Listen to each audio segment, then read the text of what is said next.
আসসালামু আলাইকুম। সাইদুল স্মাতে সকলকে স্বাগতম। আজ আমি তোমাদের চতুর্থ শ্রেণীর গণিত অধ্যায় 8 অধ্যায়টির নাম হলো সাধারণ ভগ্নাংশ। তোমাদের মূল বইয়ের পেজ নাম্বার 87তে দেখো, এখানে 2 নাম্বার এবং 3 নাম্বারে যে অঙ্কগুলো দেওয়া আছে সেই অঙ্কগুলো সমাধান করব। 2 নাম্বার অঙ্কটা আমি আগে উঠাইছি। দেখো এখানে 2 নাম্বারে যে চিহ্নগুলো দেওয়া আছে এগুলোকে বলা হয় সম্পর্ক প্রতীক। আমরা জানি সম্পর্ক প্রতীক হলো 6টা, তার মধ্য থেকে এখানে দুটো সম্পর্ক প্রতীক ব্যবহার করা হয়েছে। এই সম্পর্ক প্রতীকের নাম হলো ক্ষুদ্রতর আর এটার নাম হলো বৃহত্তর। অর্থাৎ এখানে দেখো এই একটা ভগ্নাংশ এবং এই একটা ভগ্নাংশ, দুটো ভগ্নাংশ দেওয়া আছে এবং দুটো ভগ্নাংশের মাঝখানে একটা ফাঁকা ঘর দেওয়া আছে। এই ফাঁকা ঘরের মধ্যে এই সম্পর্ক প্রতীক বসাইতে হবে, অর্থাৎ কোন ভগ্নাংশটি বড় এবং কোন ভগ্নাংশটি ছোট সেটা দেখাইতে হবে। আমরা জানি যে ভগ্নাংশ হলো ভাগের একটা অংশ যেটাকে লব বাই হর আকারে প্রকাশ করা হয়। তার মানে হলো এই একটা ভগ্নাংশ এবং এই একটা ভগ্নাংশ। তাহলে এই ভগ্নাংশের উপরটা হলো লব, নিচেরটা হলো হর। একটা ভগ্নাংশ যার উপরটা লব, নিচেরটা হর। তাহলে এখানে কোন ভগ্নাংশটি বড় আমরা সহজেই বের করতে পারি। আমরা জানি যদি প্রত্যেকটা ভগ্নাংশের হর সমান হয় তাহলে যে ভগ্নাংশের লব বড় সেই ভগ্নাংশটি বড়। যেমন দেখো এই একটা ভগ্নাংশ যার হর হলো 4, একটা ভগ্নাংশ যার হর হলো 4, তাহলে দুটো ভগ্নাংশের হরই সমান। তাহলে এই দুটো ভগ্নাংশের হরের মধ্যে থেকে কোন ভগ্নাংশের লবটা বড়, এই ভগ্নাংশের লব বড়, তাহলে এই ভগ্নাংশটি বড় আমরা সহজেই বের করে ফেলতে পারি। কিন্তু অনেক সময় দেখা যায় যে ভগ্নাংশের হরগুলো সমান থাকে না, তখন আমরা তো ওইভাবে সহজে বের করতে পারি না। এই জন্য আমরা একটা টেকনিক অবলম্বন করব, সেইটা হলো এই যে বাম পাশের যে ভগ্নাংশ সেই ভগ্নাংশের লবের সাথে ডান পাশের ভগ্নাংশের হরের সাথে গুণ করব। তো লব এবং হরের সাথে গুণ করে যেটা হবে সেটা এই যে বাম পাশের ভগ্নাংশের উপরে লিখব। আর এই যে তারপরে বাম পাশের ভগ্নাংশের হরের সাথে ডান পাশের ভগ্নাংশের লবের সাথে গুণ করে যেটা হবে সেটা এখানে লিখব। লেখার পর যে ভগ্নাংশ যে সংখ্যাটি বড় হবে, যে ভগ্নাংশের ওখানে সংখ্যাটি বড় হবে সেই ভগ্নাংশটি বড়। তাহলে এই 4 এবং 1 যদি গুণ করি তাহলে 4 1 4, এখানে কিন্তু লেখা যাবে না, আমি বোঝানোর সুবিধার্থে এখানে লিখছি। তাহলে এই ভগ্নাংশের লবের সাথে ভগ্নাংশের হর যদি গুণ করি 4 আর 1 গুণ করলে 4 1 4। এখন এই ভগ্নাংশের হরের সঙ্গে এটা গুণ করব, 4 আর 3 গুণ করলে 3 4 12। তাহলে দেখো তো কোন সংখ্যাটি বড় হয়েছে, এই ভগ্নাংশের এখানে হচ্ছে 4 আর এখানে হচ্ছে 12, তার মানে এই সংখ্যাটি বড়, তার মানে বুঝতে হবে এই ভগ্নাংশটি বড়। তাহলে কোন সম্পর্ক প্রতীক বসবে, এই প্রতীকটা বসবে, অর্থাৎ এই তীর চিহ্ন যেদিকে থাকবে সেটা হবে ছোট, আর এই পেটে যে থাকবে, মানে মনে রাখার সুবিধাতে পেটে বলতে পারো, পেটে যে থাকবে সেই ভগ্নাংশটি বড়। কিন্তু এই যে এখানে 12 এবং 4 লেখা আছে এটা লেখা যাবে না।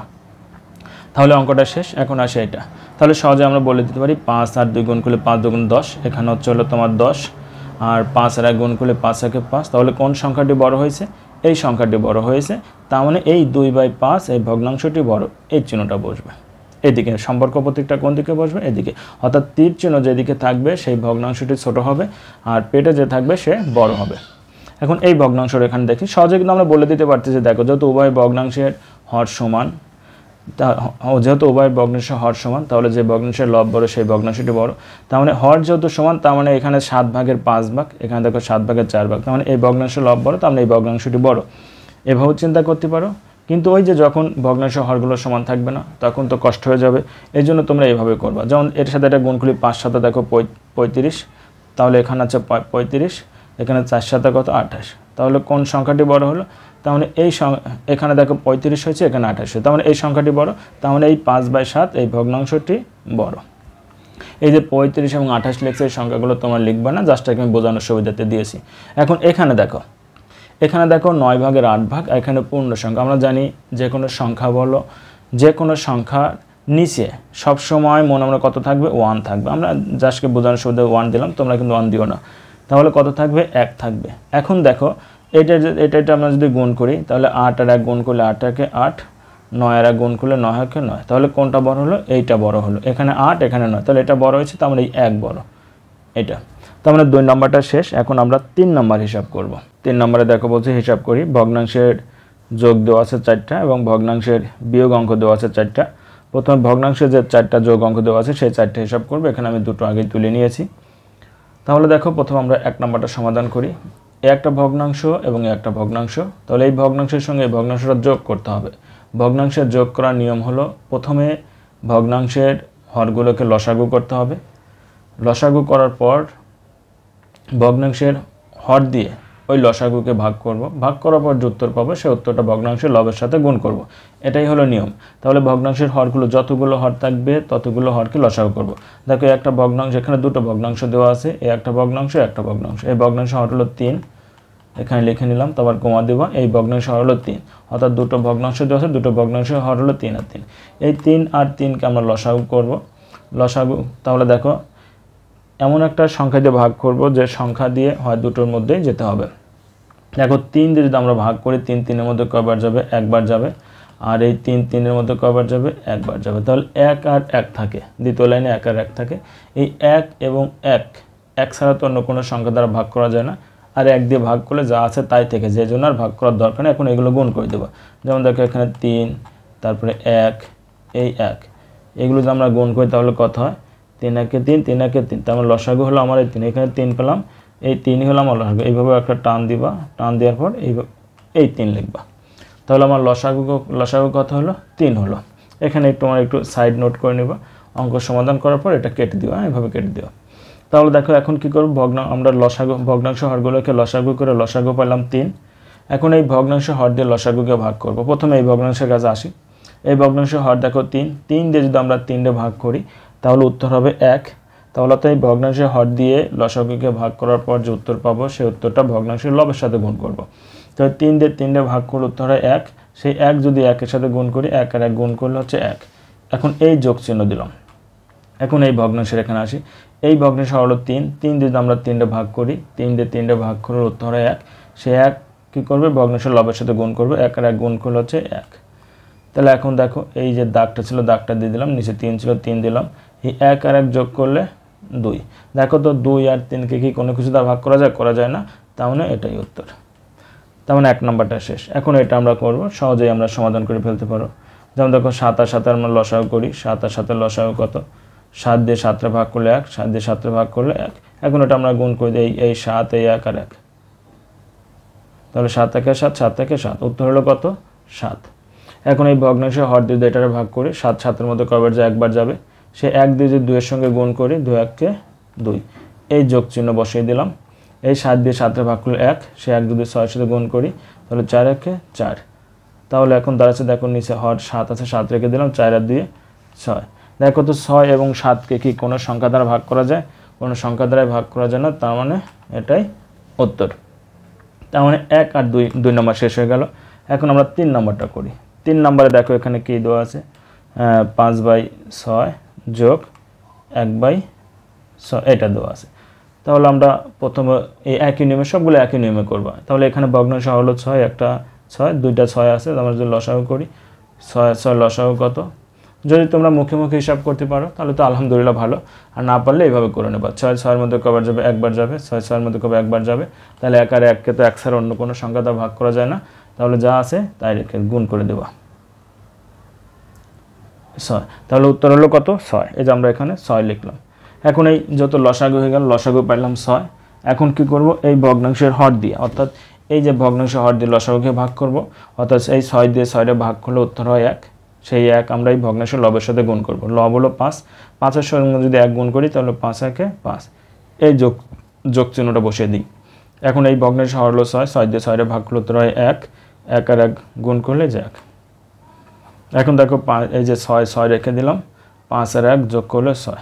এখন দেখো এই ভগ্নাংশের লব হলো 6, এখানেও 6, অর্থাৎ এমন একটা সংখ্যা দিয়ে ভাগ করতে হবে যে সংখ্যা দিয়ে আমরা এই লবটাও ভাগ করতে পারি, হরটাও ভাগ করতে পারি। তাহলে 6 দিয়ে যদি আমরা 6 ভাগ করি তাহলে উত্তর হয় কত? 1। এইটাই উত্তর।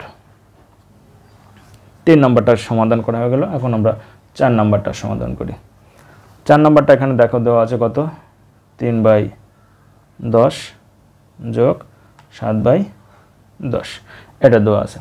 তাহলে একই নিয়মে, যে নিয়মে আমরা সমাধান করে আসি একই নিয়মে সমাধান করো। তাহলে এই ভগ্নাংশ হর হলো 10, এই ভগ্নাংশ হলো 10, 10 আর 10-এর লসাগু কত? 10। এই যেভাবে তোমাদের দেখালাম এইভাবে আমরা যদি 10 দিয়ে ভাগ করি, 10 10-এর মধ্যে একবার যায়, 10 10-এর মধ্যে একবার যায়, এইগুলো আমরা যদি গুণ করি তাহলে উত্তর হবে 10। তাহলে এখন এই 10 দিয়ে 10-এ ভাগ করলে উত্তর হবে 1। সেই 1 যদি আমরা 3-এর সঙ্গে গুণ করি তাহলে 3 1 3, এই যোগ চিহ্ন দিলাম। 10 দিয়ে 10-এ ভাগ করলে উত্তর হবে 1। সেই 1 যদি 7-এর সাথে গুণ করি, 7 1 7। এখন নিচে 10 আছে, 10 থাকলো। 7 আর 3 যদি যোগ করি তো 7 আর 3 10। এখন দেখো এই 10 দিয়ে 10 ভাগ করলে 10 দিয়ে 10 ভাগ করলে উত্তর হয় 1, এই 1 উত্তর। তোমরা চাইলে এভাবে কাটাকাটি করে দিতে পারো, 10 একে 10, তাহলে উত্তর হলো কত 1। এখানে 6 দিয়ে কাটাকাটি করতে পারো, 6 একে 6, এই যে 6, এইভাবেও দিতে পারো। তাহলে ভগ্নাংশের যে 4টা যোগ ছিল সেই 4টা যোগ সমাধান হয়ে গেল। এখন ভগ্নাংশের বিয়োগ আছে এখানে 4টা, সেই ভগ্নাংশের বিয়োগ 4টা আমরা সমাধান করব। প্রথমে আমরা এখানেও 1 নম্বর 2 নম্বরে দেওয়া আছে, প্রথমে 1 নম্বরটা আমরা লিখি। প্রথমে যদি 1 নম্বর লিখি তাহলে 1 নম্বর এখানে কি দেওয়া আছে দেখো, 1 নম্বর দেওয়া আছে 2/3 বিয়োগ 1/3। এটা হলো ভগ্নাংশের বিয়োগ, 2/3 বিয়োগ 1/3। একই নিয়মে যেহেতু আমরা হিসাব করি ভগ্নাংশের যোগ যেভাবে করছি সেই একই নিয়মে আমরা হিসাব করব। তাহলে এই ভগ্নাংশের হরে এখানে দুটো ভগ্নাংশ দেওয়া আছে, এই ভগ্নাংশ হর 3, এই ভগ্নাংশ হর 3। 3 আর 3 যদি আমরা লসাগু করি তাহলে 3 হচ্ছে, এইভাবে তোমরা লসাগু করে নিতে পারো। হয়তো 3 আর 3 যদি লসাগু করি দেখো 3 3-এর মধ্যে কবার যাবে, একবার যাবে। অর্থাৎ এমন একটা সংখ্যা দিয়ে আমরা ভাগ করব যেটা দিয়ে আমরা এই 3ও ভাগ করতে পারি, এটা এই 3ও ভাগ করতে পারি। যদি ভাগ না করতে পারি তাহলে আমরা গুণ করে দেবো, যেহেতু এখানে ভাগ করা যাচ্ছে তাহলে আমরা ভাগ করে দেবো। এই 3 3-এর মধ্যে কবার যাবে, একবার যাবে। তাহলে এই লাইন থেকে 1 আর 1, 1 আর 1কে তো 1 ছাড়া অন্য কোনো সংখ্যা দ্বারা ভাগ করা যায় না, তাহলে আমরা গুণ করে দিই। 3 1 এই 1, তাহলে কত আছে 3 1 3, 3 1 3, তার মানে উত্তর হলো আমার 3, লসাগু 3। এখন এই ভগ্নাংশের হর দেখো 3, 3 দিয়ে 3টা ভাগ করলে উত্তর হয় 1। সেই 1 যদি আমরা ভগ্নাংশের লবের সাথে গুণ করি, 2 আর 1 গুণ করলে 2 1 2, এই বিয়োগ চিহ্নটা বসিয়ে দিই। এই ভগ্নাংশের হর হলো 3, 3 দিয়ে 3টা ভাগ করলে উত্তর হয় 1। সেই 1 1-এর সাথে গুণ করলে 1 1 1, তাহলে এখানে থাকে নিচে দেখো 3 আছে, 3 রেখে দিলাম। 2 থেকে যদি আমরা 1 বাদ দিই তাহলে 1। দেখো তো 1 আর 3, উপরে লব 1 হর 3, 1 আর 3কে কি কোনো সংখ্যা দ্বারা ভাগ করা যায়? 1 ব্যতীত করা যায় না, তার মানে এটাই উত্তর। এখন আমরা 2 নম্বরটা করি। 2 নম্বরে দেখো এখানে কত দেওয়া আছে, 7/9, অর্থাৎ 7-এর 9 অংশ। তারপর এখানে দেওয়া আছে দেখো 5/9, এটা দেওয়া আছে। 7/9 5/9 এটা দেওয়া আছে। সেম নিয়মে, আলাদা কোনো নিয়ম নেই, একই নিয়মে তোমরা করবা। তাহলে এই ভগ্নাংশ হর দেখো 9, এই ভগ্নাংশ হর দেখো 9, এই 9 আর 9কে তোমরা লসাগু করো। 9 9-এর মধ্যে কবার যাবে, একবার যাবে। 9 9-এর মধ্যে কবার যাবে, একবার যাবে। তাহলে যে 9 1 1 যদি আমরা গুণ করি তাহলে উত্তর হচ্ছে 9, তাহলে এখানে আমরা 9 লিখতে পারি। এখন এই ভগ্নাংশের হর দেখো 9, এই 9 দিয়ে যদি আমরা 9-এ ভাগ করি উত্তর হচ্ছে 1। সেই 1 আমরা এই লবের সঙ্গে গুণ করব, তাহলে 7 আর 1 গুণ করলে 7 1 7, এই বিয়োগ চিহ্নটা বসিয়ে দিই। এই ভগ্নাংশের হর দেখো 9, 9 দিয়ে যদি 9-এ ভাগ করি উত্তর হবে 1। সেই 1 এই ভগ্নাংশের লবের সাথে যদি গুণ করি 5, আর এই 1 5 1-কে কত 5। এখন দেখো এখানে 9 আছে, 9 রেখে দিলাম। 7 থেকে 5 বাদ দিলে হচ্ছে হলো 2। দেখো তো 2 এবং 9কে কি কোনো সংখ্যা দ্বারা ভাগ করা যায়? 2 এবং 9কে কোনো সংখ্যা দ্বারা ভাগ করা যায় না, তার মানে এটাই উত্তর, এটাই উত্তর। এখন আমরা 3 নম্বরটা সমাধান করি। 3 নম্বরে দেখো এখানে কি দেওয়া আছে, 3 নম্বরে দেওয়া আছে হলো 1 বিয়োগ 2/3, এরকম দেওয়া আছে। সেম নিয়ম, প্রথমে সমান দিবা, সমান বরাবর একটা দাগ দিবা। এখন আমরা জানি যে কোনো সংখ্যা বলো যেটাই বলো না কেন তার নিচে সবসময় 1 থাকে।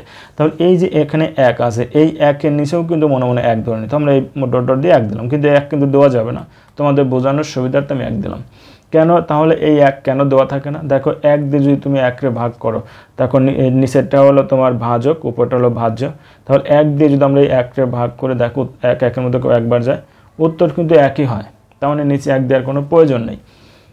কিন্তু যখন তুমি লসাগু করবা, এই ভগ্নাংশের যোগ অথবা বিয়োগ করবা, তখন মনে মনে 1 ধরে নিতে হবে। তাহলে এই ভগ্নাংশের হর দেখো 1, তাহলে এই ভগ্নাংশের হর কত 3, 1 আর 3-এর লসাগু কত? 1 আর 3-এর লসাগু হচ্ছে দেখো 1 আর 3, 1 আর 3-কে কি কোনো কিছু দ্বারা ভাগ করা যায়? ভাগ করা যায় না। যদি ভাগ না করা যায় তখন গুণ করে দেবা, 3 আর 1-কে গুণ করলে 3, তার মানে 1 আর 3-এর লসাগু হলো 3। এই যে এখানে যে আমি 1 দিয়েছি, ডট ডট দিয়ে 1 দিয়েছি, তোমরা কিন্তু 1 দিবা না, আমি শুধু বোঝানোর সুবিধার্থে দিয়েছি। এখন কি করব, যত লসাগু হয়ে গেল এই ভগ্নাংশের হর দিয়ে এই লসাগুকে ভাগ করব। সেম নিয়মে 1 দিয়ে আমরা 3-টে ভাগ করে উত্তর হয় 3। সেই 3 কি করব, ভগ্নাংশের লবের সাথে গুণ করব, 3 আর 1 গুণ করলে 3 1 3, এই বিয়োগ চিহ্নটা বসিয়ে দিই। এখন এই ভগ্নাংশের কাছে আসি। এই ভগ্নাংশের হর হলো 3, 3 দিয়ে আমরা 3-টে ভাগ করে উত্তর হয় 1। সেই 1 এই লবের সাথে গুণ করলে 2 1 কত 2, দাগ দিলাম। এই 3 3 আছে রেখে দিলাম, 3 থেকে 2 বাদ দিই তাহলে 1, এটাই উত্তর। দেখো তো 1/3 1/3-কে কি কোনো সংখ্যা দ্বারা ভাগ করা যায় না, তার মানে এটাই উত্তর। 4 নম্বরটা এখন সমাধান করি। 4 নম্বরটা এখানে দেখো দেওয়া আছে 1 বিয়োগ 7/10, এটা দেওয়া আছে। সেম নিয়মে প্রথমে সমান দেবো, তারপর একটা দাগ দেবো। ঠিক এখানে দেখো 1 আছে, এই একটা হলো একটা পূর্ণ সংখ্যা, এর নিচেও কিন্তু মনে মনে কত ধরতে হবে, 1 ধরতে হবে। 1 যদি ধরি, কিন্তু লেখা যাবে না খাতায়, মনে মনে ধরতে হবে। এখন 1 আর 10, 1 আর 10 এর লসাগু কত, 1 আর 10। 1 আর 10কে তো কোনো সংখ্যা দ্বারা ভাগ করা যায় না, কোনো সংখ্যা দ্বারা যদি ভাগ না করা যায় তাহলে তোমরা গুণ করে নেবা। তাহলে 10 একে কত, 10। লসাগু আমার কত হলো, 10 হলো লসাগু। এখন এই ভগ্নাংশের হর দেখো 1, 1 দিয়ে যদি 10 ভাগ করি তাহলে উত্তর হবে 10। সেই 10 যদি এই ভগ্নাংশের লবের সাথে গুণ করি, 10 একে এই যে 10, এই বিয়োগ চিহ্নটা বসিয়ে দিই। এখন এই 10 দিয়ে এই 10টা ভাগ, এই ভগ্নাংশের কাজ শেষ। এখন এই ভগ্নাংশের কাছে আসি। এই ভগ্নাংশের হর দেখো 10, 10 দিয়ে 10 ভাগ করলে হবে 1, সেই 1 দিয়ে 7 গুণ করলে 7 থেকে 7, সমান চিহ্ন বসিয়ে দিলাম। তারপরে নিচে 10 আছে, 10 বসিয়ে দিলাম। এখন এই 10 থেকে 7 বাদ দেব, 10 থেকে 7 বাদ দিলে হচ্ছিল 3। দেখো তো 3 আর 10কে কোনো সংখ্যা দ্বারা কি ভাগ করা যায়, ভাগ করা যায় না, তার মানে এটাই উত্তর। যদি ভাগ করা যায় তাহলে ভাগ করে দিতে হবে, ছোট করে দিতে হবে। আর যদি পূর্ণ সংখ্যা আকার আসে, পূর্ণ সংখ্যা আকারে করে দিতে হবে। আর যদি ভাগ না করা যায় তাহলে যেটা আছে এটাই রেখে দিতে হবে। আজ এ পর্যন্তই শেষ, আশা করি তোমরা বুঝতে পারছো।